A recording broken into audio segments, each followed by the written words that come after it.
started off as an IT director, then I got promoted to senior director. The last organization, I was chief technology officer. But not all organizations are going to have that. I have had a lot of people around me that have been fully supportive.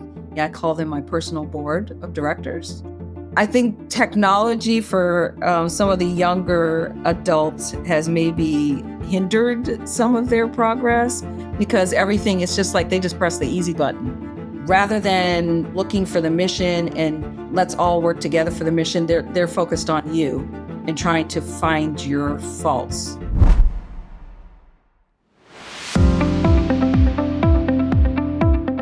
Welcome to Mission Activated, where we bring you the stories of individuals who've awakened to their true purpose and are living a life of passion, impact, and alignment. I'm Aveline Clarke, your host, and I believe that when you're on mission, everything falls into place. Here, we share the journeys of those who've discovered their unique path and embraced their soul's calling. It's not just about making money in life and in business, it's about making a difference, living on purpose, and inspiring yourself and others along the way. Let's get to it.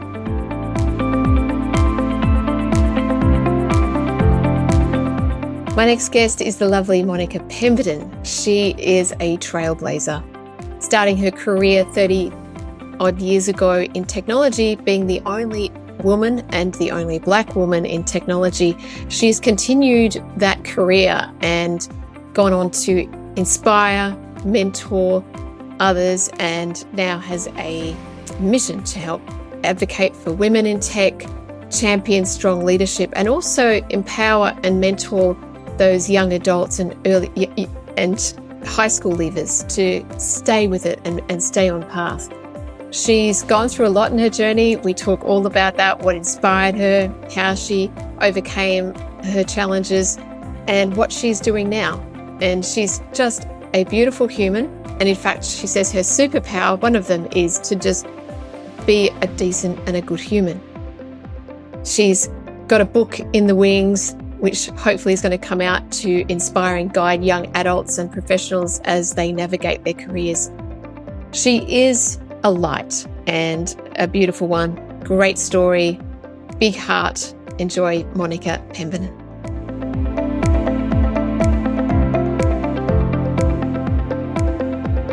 Well, here we are. Welcome to the show, Monica. It's really great to have you here.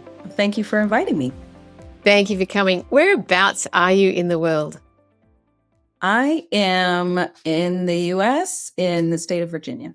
Virginia. Okay. And so where is that in relationship to, say, New York? So from New York, it's probably about 4 hours south. Mm-hmm. And from D.C., I am 20 minutes from D.C. Oh, okay. Okay.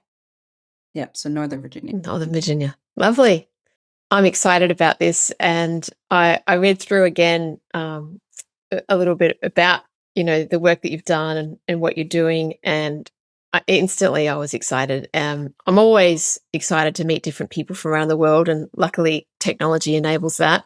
But let's start with the mission that you're on. Could you help me understand, and for the listeners' benefit, just, what is it that you're doing and how you're serving people? My mission right now is to get more women into tech careers.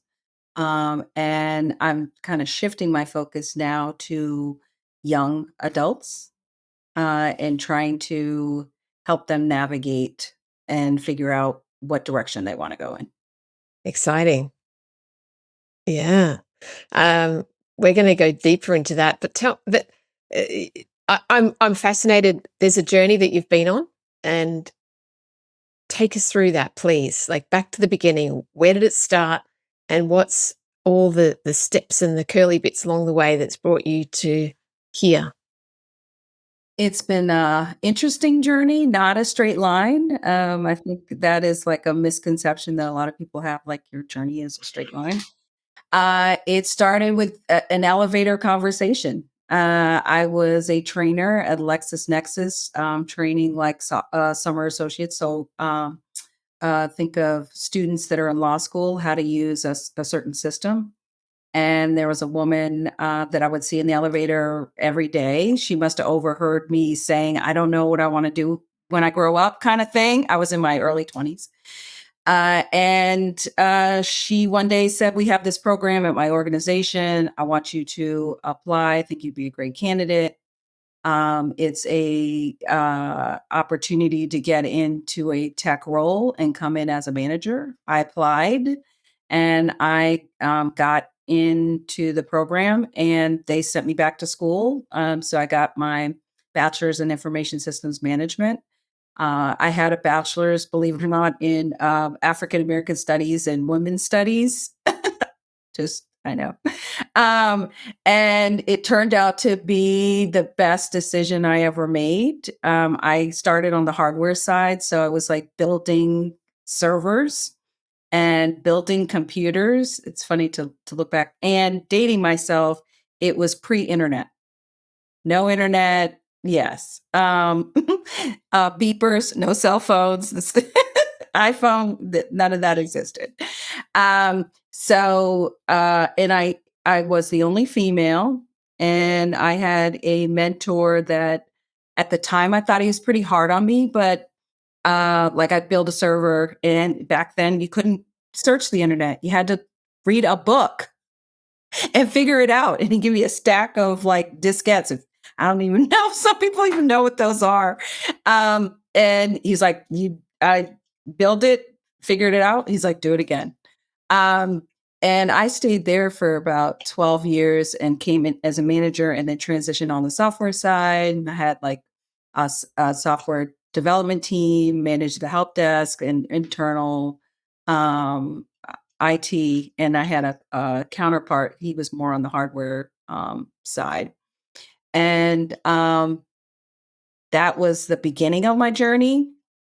And then after that, I got an opportunity to do government contracting and still continuing in my technology journey, still being the only female and definitely the only person of color.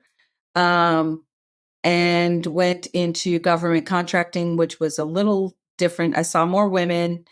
Um, some were technologists, some were project managers, and I came in as a IT project manager. And then eventually, I was at General. It's like one of the uh, federal agencies in DC, and then I ended up with getting this role at TSA in their threat credentialing, which was fascinating work, high stress though. But it's an experience that then I had my first child, and then I had another child, and that was a high stress role that I was in. So I transitioned over to associations. So associations in the US are organizations that have missions that are driven in a particular industry. So where I am now, it's higher ed, so college institutions across the country and internationally. And it afforded me to have exposure to all different kinds of technology. But then I also got the opportunity to go and get my master's. So I continued the journey. But that also gave me the opportunity to give back and volunteer. So then I started to get to a point where there's still not a lot of women. I'm still the only, and making a decision. Well, the only way to change that is to have some impact and do something about it. So that's when I started volunteering at like my son's school. They had like a robotics program and trying to encourage some of the young girls to participate. And then I got involved with Girls in Technology, which these were young, like ninth grade to so think of high school students, and super, super talented, but a lot of the females didn't draw to tech careers. They were almost kind of like discouraged. So it's kind of providing some mentorship and giving them someone that they can see that's already in a position where they want to be, and being inspired to continue on their journey. Because what I find are some of the challenges are parents mean well, But we want the straight line. We're thinking having their best interests, and maybe what we think they should be doing is not their journey, and that's not the direction they're supposed to be going in. So I continued with Girls in Technology, and then got involved with some professional organizations, and got on a few boards. So that was what I was finding is some of these associations, there was no diversity. So yes, you had women. I did see women, but there were no women of color. So I had a colleague. She was on the board, and she's like, "Okay, let's do something about it." Like, be careful what you say. She was like, "Come join us. Let's fix the problem." And they have just blossomed, and that organization now is helping a lot of women that we get to a certain point in our careers, and we want to do a pivot. And what is that pivot? And how do we make those decisions? And then I stayed at that an association for 12 years, and that was also in higher ed. And where I am now is also a higher ed association, which I've been probably about 2 years. But I've been all through the journey, and it still continues. And I'm looking to write a book that is specifically for high school students and young professionals, because they're struggling right now. They're trying to figure out, what do I do? I got my degree in X, Y, and Z, but I really want to do this, and not realizing that the degree is one aspect of it, but that doesn't define your journey, and it doesn't define the direction that you are potentially going to go in. I know that was a lot. It is. But my gosh, Monica, there's so much more. I've got all these questions for you. So how many associations are you working with at the moment? Are you still working for the government? Are you working on your own? So right now I work for an association in Washington, D.C., and it's really a council, and they do a lot of advocacy work for higher ed institutions. So right now, with this current administration, as you can imagine, there's a lot going on, and they're trying to dismantle Department of Education. My role is primarily internal operations, and then also determining if we're going to bring any new technology and how we can leverage it for our members, because we do have members that pay to be a part of our organization. I've got a few questions going back to the journey. I love hearing stories. You mentioned this mentor you had early on, this man who was hard on you. How did that mentor relationship come about? It's funny. In my journey, I've had a lot of male mentors. So uh, he was hard on me, but I realized he was hard on me for a reason. He knew that I was going to encounter challenges in the future, and I guess he foresaw that. And he's just like, "You got to know this stuff in your sleep. You got to be able to." And he was right. I got to a point where you could just put a server in front of me. I could just build it. You could put a computer in front of me, and I could build from pieces a computer, and just from scratch, and then progress that into other roles. And prior to that, I will say that there was another gentleman also in this organization that he kind of helped me in the interview, because I wasn't able to kind of like articulate what I wanted to say. And can I attribute getting the role specifically to him, because he was able to like, You got this, you got this, you got this," in a subtle way. um, so that's where the journey started. Mm. And did you seek out a mentor? I I have not sought out specific mentors. They're just people who along my journey have had some sort of impact. And I don't know whether I'm drawn to those that are um what's the word that I'm looking for? It's not it's not mean, but they know their stuff and they're very like it needs to be this way. And I've been drawn to like at TSA, there was a gentleman that ran that whole division and a lot of people were scared of him. And I I didn't look at it that way. He's got a job to do, it's high risk. I'm sure had a very strict deadline that he had to get this initiative completed. But I was just drawn to like, how does he do this? And he was Mm, much younger than me. I mm. was like, how is he running this? Like, how does he have a life? Um, So the and structure of it, sort of like yes, yeah. he's just like, just get your stuff done. That's all. Like, hit your deadlines. And then I did have another mentor. She was female, two females when I was at GSA, and basically their philosophy was, you're representing other women, so you got to be on your stuff. And making mistakes and excuses are just that, like excuses, like fix it.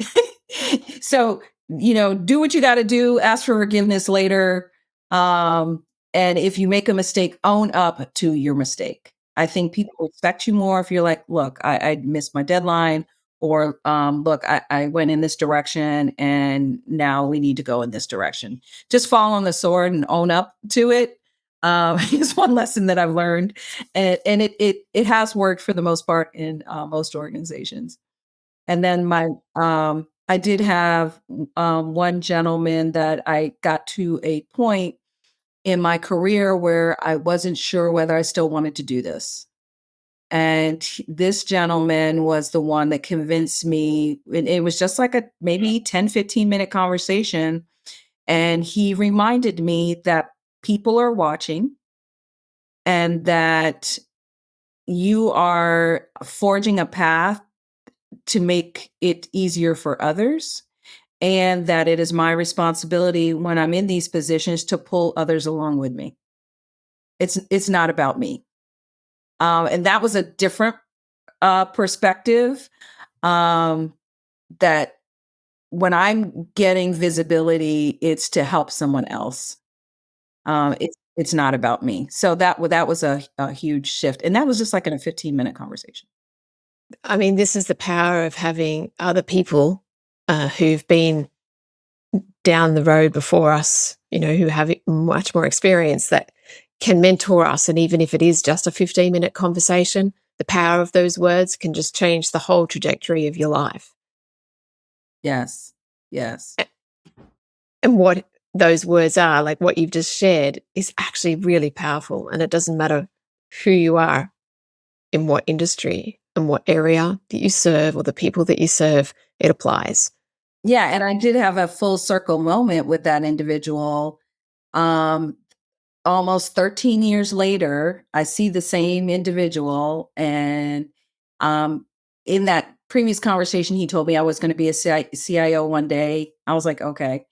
Having a full circle moment, having a conversation with him, I am a CIO. Refreshed his memory on our conversation and told him the impact that he had, and he was like, "Oh my gosh, you just made my day." He didn't know that it had such an impact and that he was able to like um, foresee my journey. It sounds like you've been very open to the wisdom and the support of others around you. Is that just by nature who you are?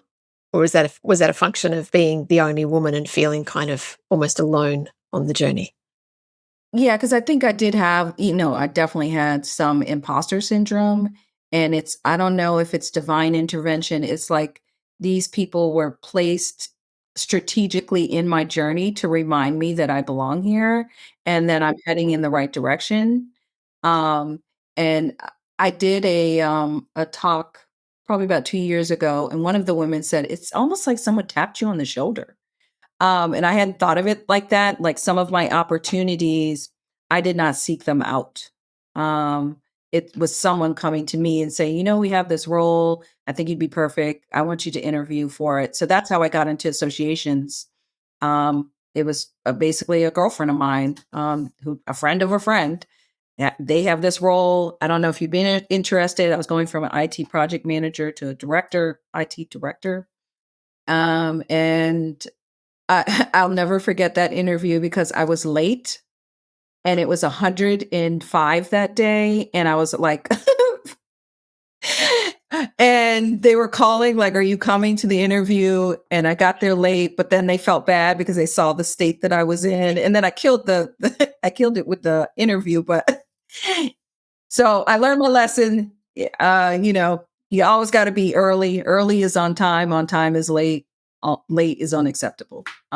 So learned my lesson. Yeah. But Gosh, the memories, so many powerful little moments. Hey, um, take me back to the early stages. So you've gotten that first job and you're going through university, and you said you were the only woman, and you're putting together computers and you're learning all about servers and things that I can't repeat because I don't know the language and the terminology. Um, you don't have the internet, you don't have phones. So all you've got are during the day is the people around you in the workplace, and you're the only yes, woman. yes, yes. How did it make you feel? Actually, that environment was more welcoming than some others that I've been in. And the age range of the individuals that I worked with varied. So you had some men that were older than me, some that were my age, some that were younger. Um, and we actually became more like a family. I was eh, considered mama bear.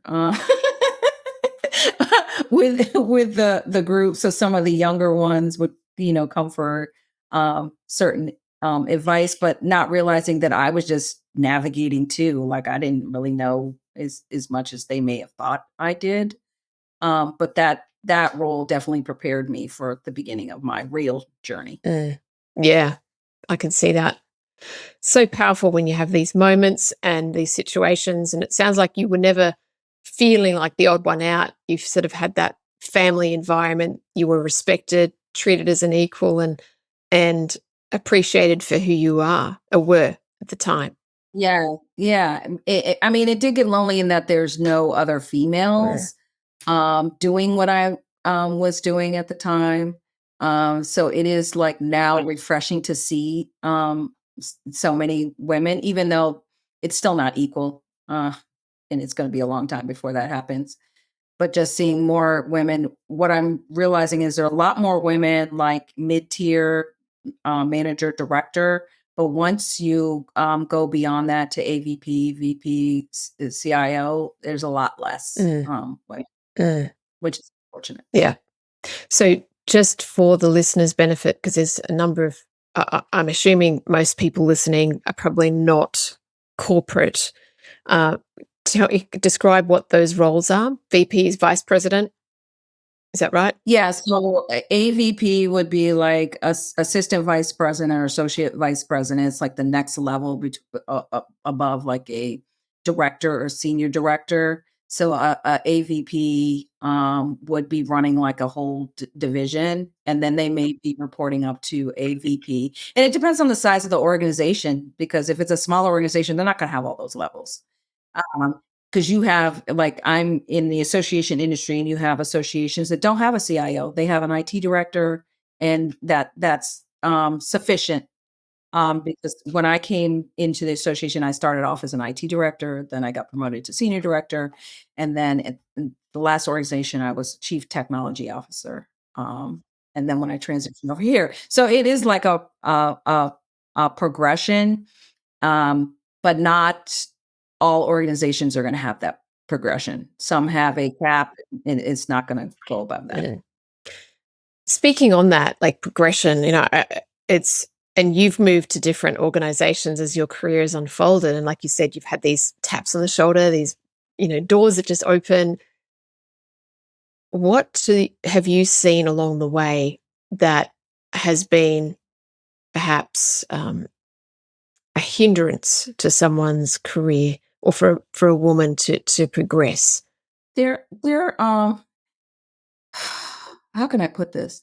There are a lot of not nice people. I try to just be a good human being. But some people come to you, whether it's insecurities that they have in themselves and are resentful because you just like doing what you're doing and you're trying to make the organization better. I don't know where that comes from. I try to meet people where they're at.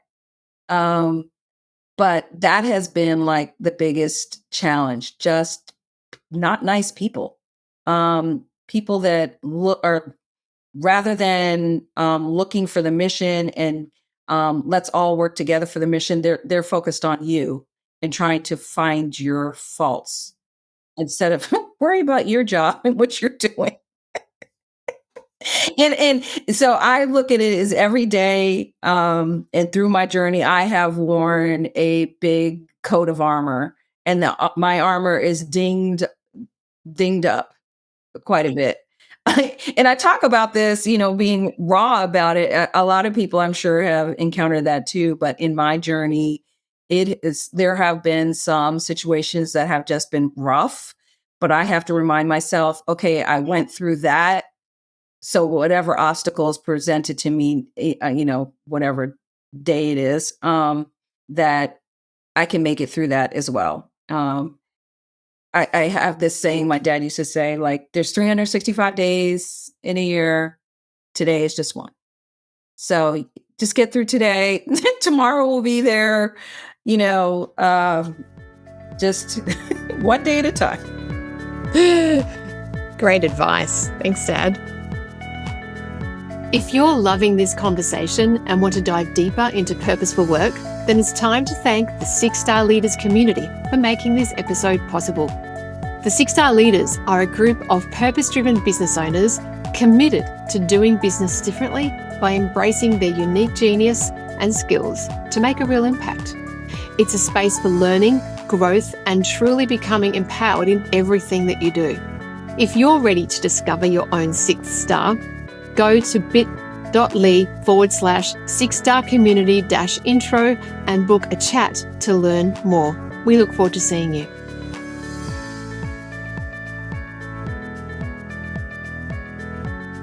Did you have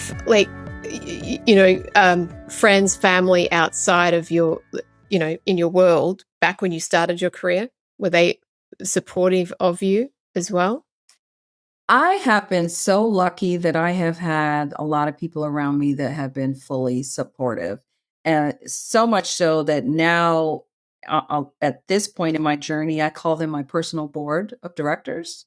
So there are people that um, their opinion matters. They really care about your journey, and they're people that you can reach out to get their opinion. What do you think about this? So I have been lucky. It's like family has been behind me. I have some really close girlfriends. I have some colleagues that I have maintained relationships with that I worked with years ago, that I still have great relationships with. And I do have, like, I'm on a board now, and there are 2 individuals that I met maybe like 15 years ago, and they have helped me in my journey. And one of them is a colleague that was like, okay, stop complaining about it. Let's do something about it. She's always, let's fix it. Let's do it. So I always go to her when I'm like, am I thinking about this wrong? No, let's fix it. So I call that my personal board that I have. Love it. I mean, I guess we've all got that to some degree. And I think as we go forward and we, age, go through life a bit more, we've become more discerning about who we let in, and who we give that nomination to, because we know ourselves, we know our values, we know what we're all about. But it does start with a sense of trust and that mutual trust and understanding. And exactly. Like, I realize, and I'm celebrating it like the entire year, that this is my 30th year in tech. wow. Congrats. 30 years. Congratulations. And I'm still here. I'm still standing. That's brilliant. That's really brilliant. You mentioned you worked at TSA. What's TSA? Oh, the Transportation Security Administration. Ah, So, if you are flying, you go through the security, that's TSA.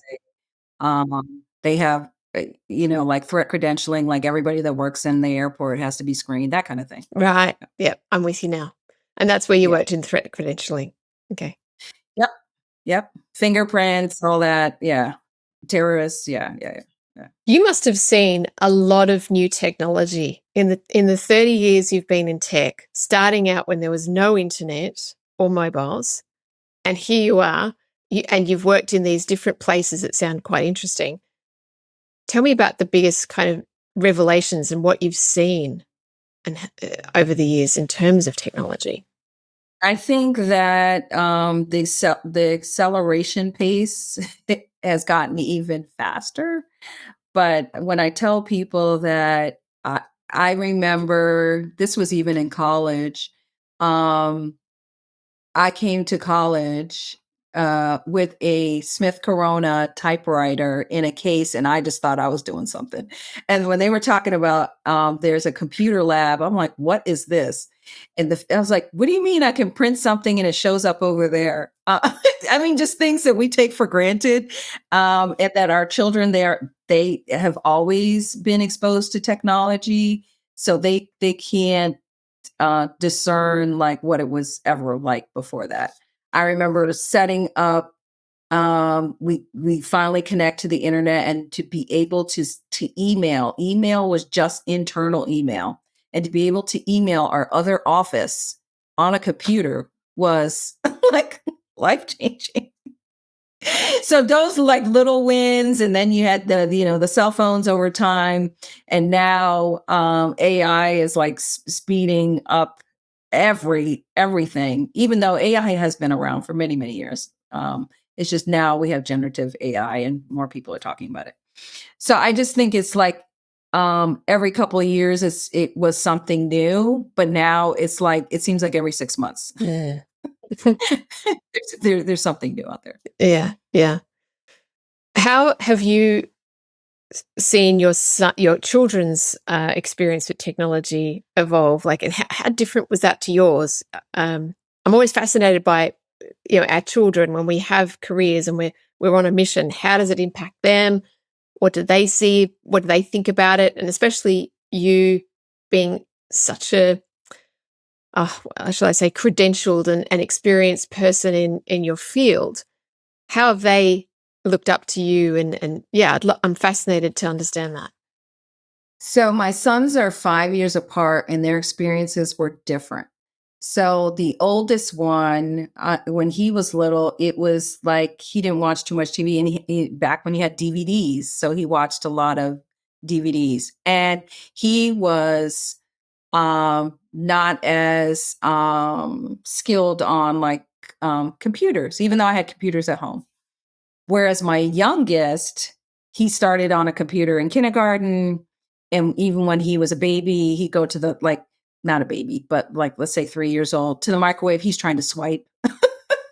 He doesn't get like to put just a whole different. But I do work hard. I do work a lot. And they did see a lot of that, and I tried to get them involved in any of the volunteering stuff so that they have a sense of giving back.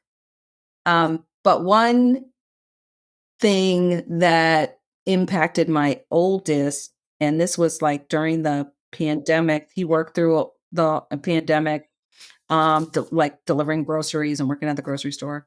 And I was like, I want you to just enjoy your youth. And he was like, essentially what we've taught him is that working is important. So he's always worked. Um, my youngest, on the other hand, he sees it a little different. Everything, oh, I can just order that on Amazon. So I think technology for some of the younger adults has maybe hindered some of their progress, because everything is just like they just press the easy button. Uh, and they haven't had to necessarily like critical thinking. Okay, I'll just Google it. Ask the Google. Even now, like when they're typing, it's self-correcting. They don't they don't even really know how to, they don't have to know how to spell. Mm, mm. Yeah, I know. It's crazy, right? Right. Mm. Yes. Yeah. Mm. Yes. What was the point in your career where you realized that you wanted to invite and attract more women into technology? What was the event that kind of brought that about? It was actually once I got to the association side, I did see I one thing I didn't mention, I did come to an association and the association was predominantly women, which blew my mind. I was not exposed to that at all. And women that got along well, we just mission driven, let's get stuff done. So I was able to like flourish in that environment and was fully supported in that environment. And thinking to myself, how can I get more involved and get, because I wanted more women to apply for jobs. Cause I was like, why aren't they applying for, I'm hiring people. Why aren't they applying for these roles? And realizing that there weren't enough women actually doing some of these roles. Like now you see a lot more women that do like coding and development. There was a time you would never see any women. And there's still situations like that. So it was really that role that gave me the opportunity. I had more flexibility, and they fully supported me promoting that and talking about that, and continuing that piece of my journey. Mm. Has that been, is that the thing that lights you up? Is that the little spark that pulls you along? Like obviously you've got this wonderful career that you've had and all these experiences, but now you're on this mission to attract women into technology. Is that the thing? Yeah, I think it's the women piece, but I think it's also the young professionals. I think, Gen Xers, my generation, talk about millennials and they kind of dismiss them, but they're so bright. They're so bright. And I don't think that they're given enough encouragement. And frankly, I think that technology has kind of hindered their communication. So they're not able to articulate, like, "I know all this stuff. I could help you." So I I've kinda switched my focus, to that kinda little group, and even some college because, I one of the challenges is the college, like, completion rate, and it's like they're going through these programs, they may get discouraged. It's more than just the money aspect of it. It's just like it's I think it's like studying fatigue. They're getting, stimulated by too much information. And then you also want them to go through 4 years of college and they're getting more information. And I think by like after their sophomore year, they're like, I don't know if I could do another 2 years. So I don't know in the future if they're going to rethink how college is going to work in the United States anyway. But that's what I'm trying to like mentor college students, especially young females and females of color, to like encourage them. You are on the right track. You're amazing.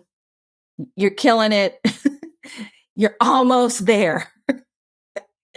And a lot of these organizations that have been doing these mentor programs have been successful. So I have trying to insert myself as a way to like give back. Yeah, yeah. And is that what gives you a sense of meaning and purpose? It does, because it's all volunteer and I get energized off their energy. Um, I think that they're amazed that someone will even take the time to talk to them or someone even cares. Um, so I'm trying to be that person. I can't do it for everyone, but I have on many, many, many occasions um, mentored various people that aren't even in programs. Like I'll see like a young professional and they'll say, "Can I have a conversation?" Sure, and then it turns into some mentorship because it doesn't have to be hours. It can just be 15 minutes. It can be 30 minutes. An hour once a month. So I try to like. You should see my calendar. I make time for everyone if I can. I can imagine. Good on you. Wow. And tell me, have you had one of those 360 moments where you've given mentorship to someone and they've come back to you and said, "Hey, you gave me this at this point and this is where I am." Have you had any of those yet? I have. I've had two of those. I had one where that first job that I had, she was in a role where she was like an administrative assistant. She was having some struggles, and I had to take her to aside. And perception is everything. She was a Black female, and having that frank discussion. And it was maybe 10, maybe 15 years later, I was at a job fair with some young professionals, and she was at one of the booths. And she was like, "Monica, Monica." And she became this manager for this organization. And now I think she's a IT project manager, but just went back to school, went to school, got her bachelor's. Um, and just did the work, and realized, and she's like, "Thank you. Just thank you." Just yeah. And sometimes it's the, it's not even about the education piece. Some of it is just like the norms in an office setting, Mm. the do's and don'ts. Yeah. Um, what you can and can't say, Mm. if you're in a room with certain people, how you have to present yourself and carry yourself. Mm. I mean, all of that is so important in life, but also, Yes, the soft skills. yeah, The soft. yeah. Yeah, And it's not like when you go into a corporate setting, if you're a graduate, there's a manual that teaches you all that stuff. correct, Mm. correct, So correct. the power of a mentor, and I bet you do that so well. I try. Yeah, that's brilliant. Um, what would you say your superpower is, Monica? My superpower would be, I just try to be a good human being. I just keep stressing this. People have forgotten how to just be a good human being, um, and give grace. So I think my superpower would also be like, I'm a good connector. So people come to me like, I'm sure Monica knows somebody, um, uh, and I know we have someone in common that does this very well. It's it comes naturally. I feel like when I interact with someone and I was in a certain situation, we exchange, I met you for a reason. And 9 times out of 10, it turns out like later on down the road, "Oh, I met so and so and you guys need to talk." Um, yeah. That's So that's that was one of them. that's Yeah. that's a great superpower.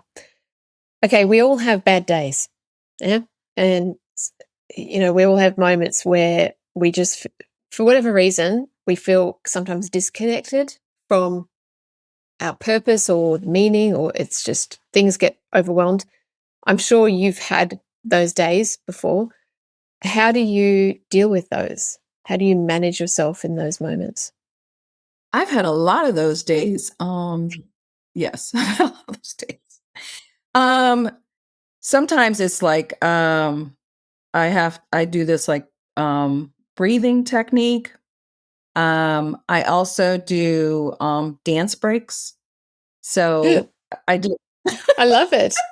I just play music, or I'm in the office, I close the door and listen to some music and do dance breaks, and then kind of remind myself, because when you're having those bad days, that's when the imposter syndrome, because you start believing what people are telling you, and just reminding yourself, I belong here.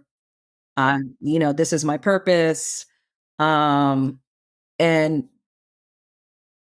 tomorrow's another day. Yeah. Yeah. Yes. Yeah. That's great. And just to emphasize, everybody that I speak to on this podcast, no matter how successful they've become or what they've overcome, everybody has those days. It's part of being human. Yeah. I have to remind one of my kids that he's quite a perfectionist and he gets very cross when he has bad days. So I think my next challenge will be to get him to start listening to these podcasts. I think he'll. Is there anything that you've had to overcome that's been challenging through this journey? I think the only thing is, as a woman, even to this day, those things still happen where you may say something in a room and then a man says it, and and I, I can't necessarily change that. So I tend to not take those things personal. That has been pivotal. That I'm here to do a job. It's not personal, Monica. So Do not. It's personal. yeah, is it? So you mean when you say something, a man takes your idea or your words Yes, and or just repeats exactly what I just said. oh, uh, Yes, or I'm having a conversation and then another person was like, "Oh yeah, so and so said what I just said that same thing like 2 weeks ago." Um, but yeah, deep breath, yeah, let it let it go. go. It doesn't define who I am. Mm, So, very wise, great wisdom. So what are you wanting to work on now? Like you mentioned before, you writing a book, is that right? Or you? I am. Yeah, So, well, I need to start. But I have this book in my head. I have several books in my head. But the one that I think is really needed is for the like high school senior, and then college student. It's on leadership, but it's also stressing that the journey is not straight. I think they get a lot of anxiety, they get a lot of anxiousness. And I think the other thing that's not talked about, which will also be included in the book, entrepreneurship. There are like students in high school that are running businesses and don't realize that that could be their career. Um, it's often discounted by parents, and I'm guilty of it. My son had this sneaker business. It was a very lucrative sneaker business. I was like, "You're selling sneakers? Why?" Now I feel bad. Sneaker businesses are like taking off, and yeah, you know, he was doing it out of the house. I keep seeing these boxes. You have students that have created apps that are making a difference and not realizing that that could be a career. And as parents, we may not know enough. We think it's risky, and I get that. And they could still be an entrepreneur and potentially still go to school for business. And that informs them on how to, run their business so it has longevity. So it goes into some of that stuff. So that's going to be my next thing. We have to save them so that they sustain themselves, so that they can have a career and be happy in their lives. yeah. When you said save them From themselves. And yeah, because I think that it's just all this anxiousness, and they often get like decision paralysis because they're afraid of making the wrong decision. yeah. So really, you're going to be mentoring them through the book. Yes, yes, and hopefully have some workshops. Mm. If you're, So it's swirling in my head. yeah. What's the vision of the world that you would like to help create? So if you sort of look into the future, say 2 to 5 years, what does that look like? Well, I don't know in 2 to 5 years, but I think what we are discounting is that, like my generation, we're going to be retiring, and that eventually the millennials are going to be moving into these roles, and that we have to provide them the support so that they can run run companies so that they can run divisions, so that they can um, flourish. I just don't think they're getting the support that they need. So what I envision is that they are going to be taking over. They're going to, like, AI eventually. Like right now, they're the middle tier. They're the worker bees. They're doing the work, but eventually they're going to be running these companies. What do you see that needs to happen in order for them to learn how to transition up to run the companies? I think what they are missing is the soft skills. So having these conversations, Mm. it's difficult. Mm. They're used to this. Like, Texting, I'm sure, yeah, yeah, messaging. like my teenager is texting me from the room across the hallway. You could just get up and have a conversation. So there, and that's going to take some practice. Yeah. Like I um was technically an introvert. I think now I'm called an ambivert because I can do either. It takes practice. Like networking takes practice, having conversations, doing those introductions, shaking hands with people, looking people in the eye, all things we take for granted. Is Yeah, it's going to be a challenge. Yeah. They're going to have to practice, Mm. practice, practice, practice. And they'll need mentors. They'll need people to inspire and help them and show them the way. And there's some organizations that are doing that through their mentorship programs. We'll take them to events, and I was doing that with Blacks in Technology.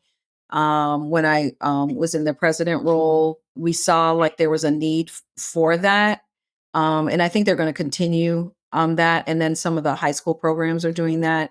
Like, do they even know how to network? They You may bring them to an event, and they're just standing in the corner. Uh, at least introduce yourself. You can run away after, but at least, and the more you do it, the easier it becomes, and then you find out that you interact with a few individuals that you may have something in common with. Oh, you work in marketing? Oh, I work in marketing. What organization? Oh, really? Yeah, we're partners or whatever. But you're not going to know that unless you have a conversation. I know they may stalk on LinkedIn and kind of figure it that way. But there's nothing like having a conversation with an individual. That is so true. Wise words. All right. Last question. This just came to me. Imagine you've got a genie in a bottle and the genie's going to grant you one wish. What will that be?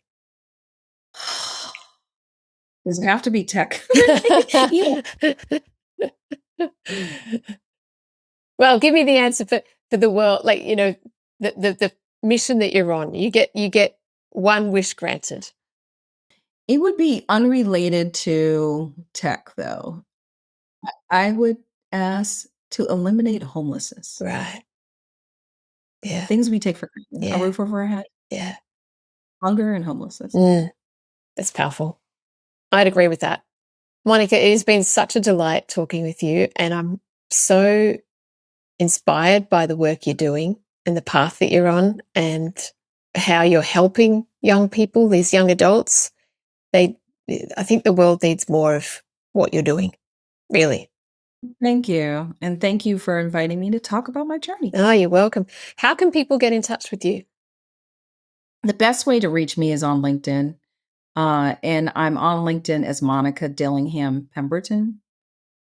So you can connect with me. You can send me like a little note. I do respond to all of them. I do get a lot, but I do respond to all of them. Yeah. And so it's not an AI that's doing that. Yeah, exactly. Yeah. Exactly.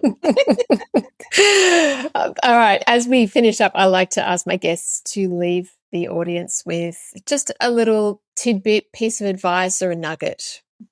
The only nugget I would have if you are in tech or trying to break into tech is just persevere. Yeah, you have to have thick skin. And it is very competitive, but I have found that those that ultimately become successful are just good people. So don't lose that part of yourself as you're forging ahead in your journey. So I know that wasn't one word, but No, that's brilliant. And I think that could be applied to many things. That's wonderful. Yeah. Monica, thank you. I'm really excited that we had this time together, and I'm excited for the people that you get to impact and help in the world. And I'm just really grateful. This has been great. Thank you. You're very welcome. Thanks so much. Thank you so much for tuning in to another episode of Mission Activated. If today's conversation resonated with you, please don't keep it to yourself. Share it with someone who needs to hear this. Remember, your mission matters. When you live on purpose, not only do you transform your own life, but you inspire others to do the same. Until next time, stay aligned, keep activated. I'll see you then.